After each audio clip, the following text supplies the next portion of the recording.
Hello, friends. Have some exciting news. I just finished recording the audio version of Book of Enoch, Volume 2, Son of Man.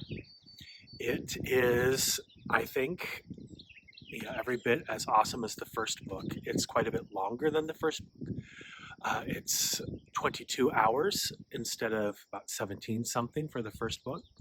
The printed version of the book will not be available until the fall, and that will be around 420 pages versus I think the volume one was about 370 pages. So it's quite a bit longer than the first one. There's a lot of information in this book that pushes the boundaries of what we understand about the universe around us. The multiverse, as I often refer to it, and when I speak of the multiverse, I'm referring to the fact that we live in a universe that is not a one-dimensional universe. I mean, just think of it from the perspective of the spirit world. The spirit world is in a different dimension than the world in which we live right now. And that's what I'm talking about when I'm talking about a multiverse. I'm talking about a universe that is multidimensional.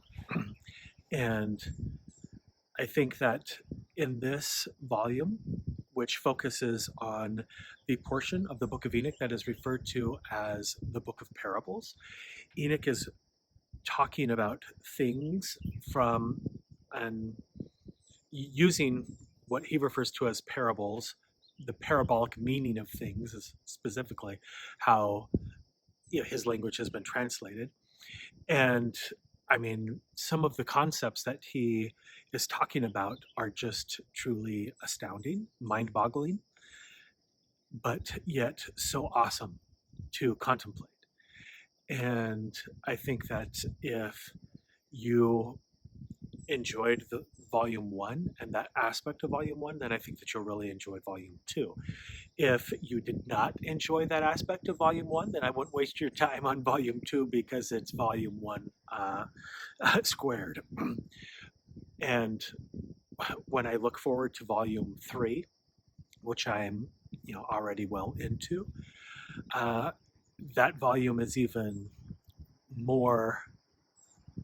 If you need to have a talk about some of these things purely from a theoretical perspective, because the concepts and ideas that he is talking about are just incredible.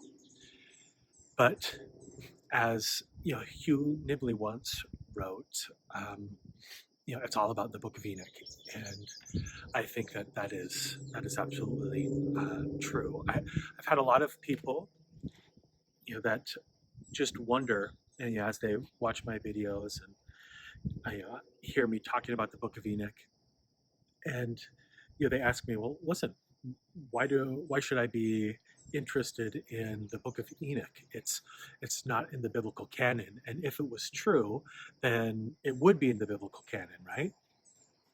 Well, there's lots of things that are true that are not in the biblical canon.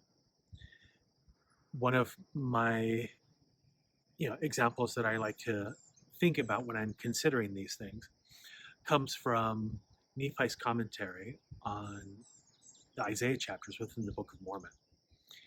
And he's talking about that the days will come when Judah will have the records of Joseph and the lost tribes of Israel, and that Joseph will have the records of the Jews and the lost tribes of Israel, and the lost tribes of Israel will have the records of both Judah and Joseph. And then Nephi says that the Lord told him that he has spoken to all the nations. This is, all of the nations as of 600 BC, and that they had written it. So there were written accounts of the words of the Lord given to all nations. So think about every major civilization up to Nephi's day. The Lord had sent prophets to them, and they have a written account of the gospel.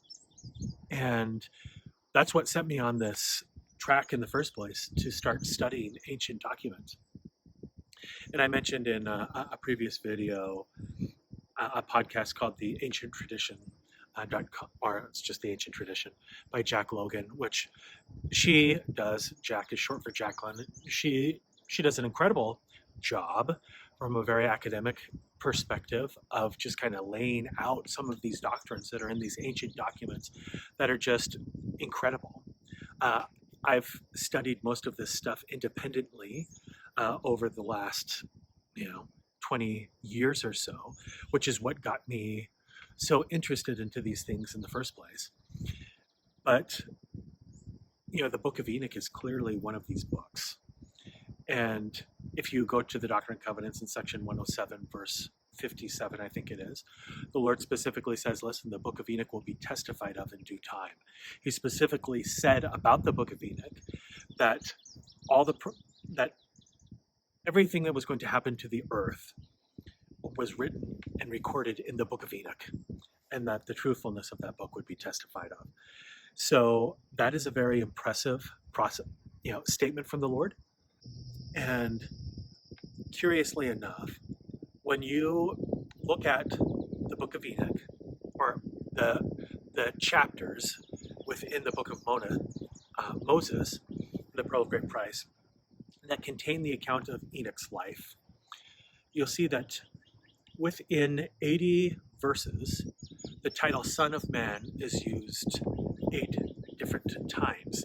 That's pretty impressive, given that this title, Son of Man, is a very peculiar title to most people.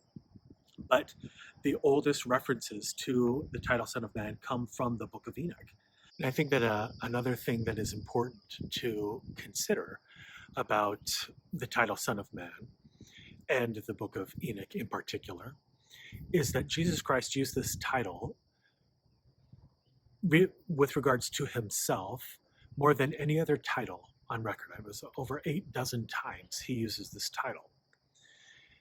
Now, the Book of Enoch was common knowledge back in the day when Christ was living and preaching to the Jews. So anyone who heard this title would have understood where the title was coming from.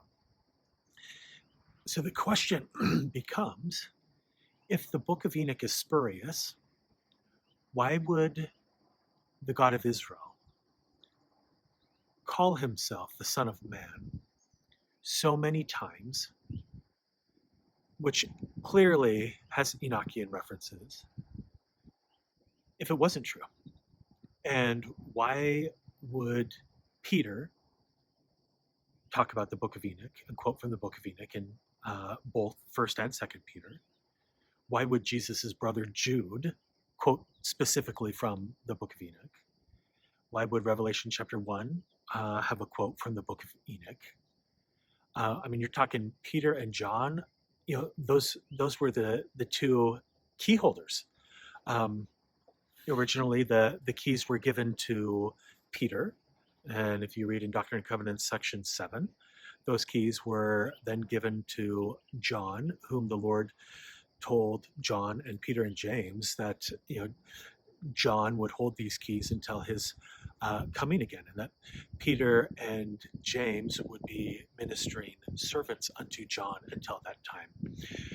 So this is really meaningful, and when you look into Christ's usage of this title, Son of Man, you will find that he is typically using it to highlight some extraordinary doctrine that is pivotal and that is best understood from the context of the Book of Enoch. And that's one of the things that I go to great length in this book to demonstrate. And I use modern revelation as kind of the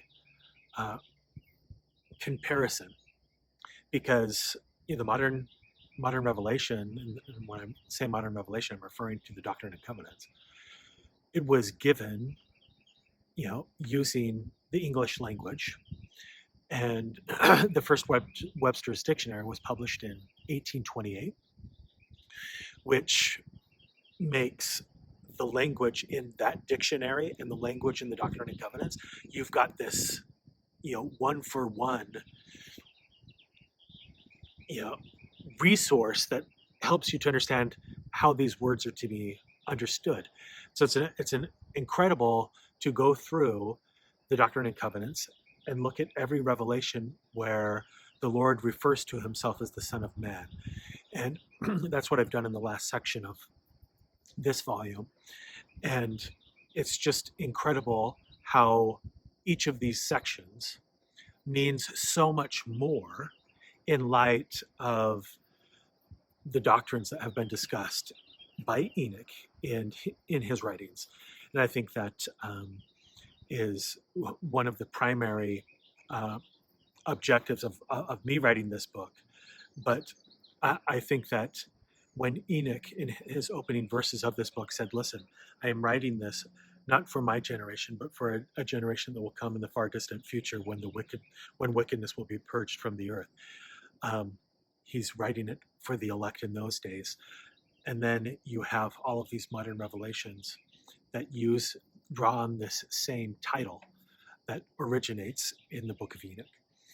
And it's plain to me that from this context, these revelations that are using these titles have particular importance and relevance to those that are seeking to prepare themselves for what is about to take place on the earth. And I think that you'll find that this pattern uh, is just incredible. I could have made this book much longer by going through every you know instance in the New Testament when Christ uses this, but I think that you get the point. And I mean, if you're interested in doing that, you can definitely do that yourself. But the things, yeah, I think that it's kind of like a red flag when Christ uses this title. It's like, think about what I am saying now in the context of this book.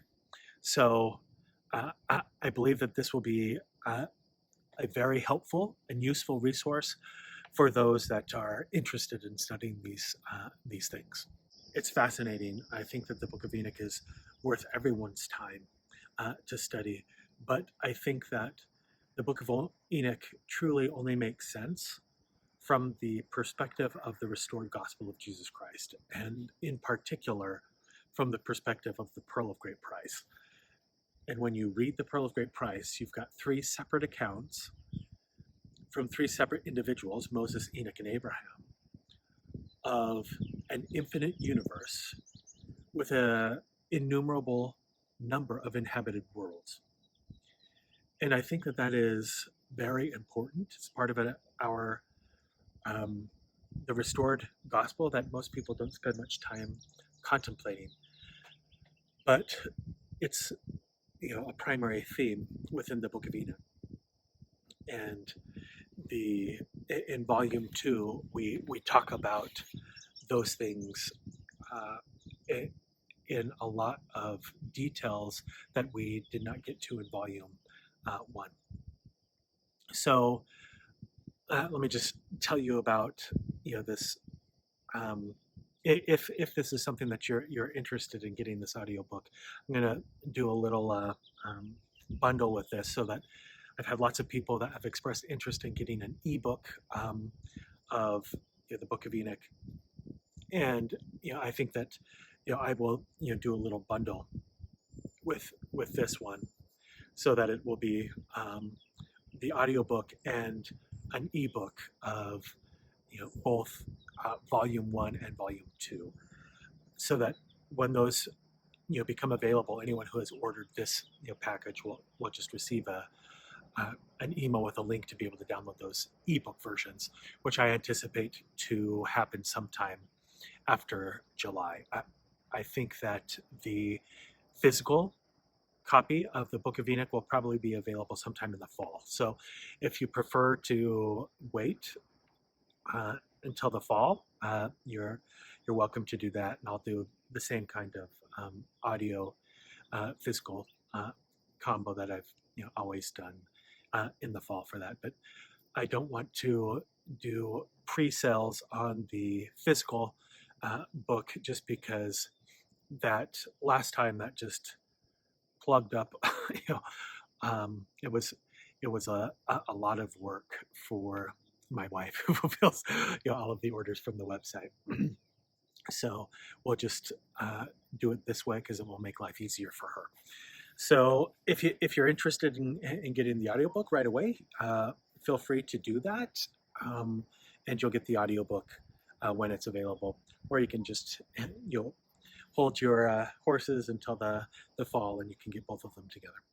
As always, I hope that the Lord is with you in your preparations, and that He blesses you and your family as you seek to be taught by Him.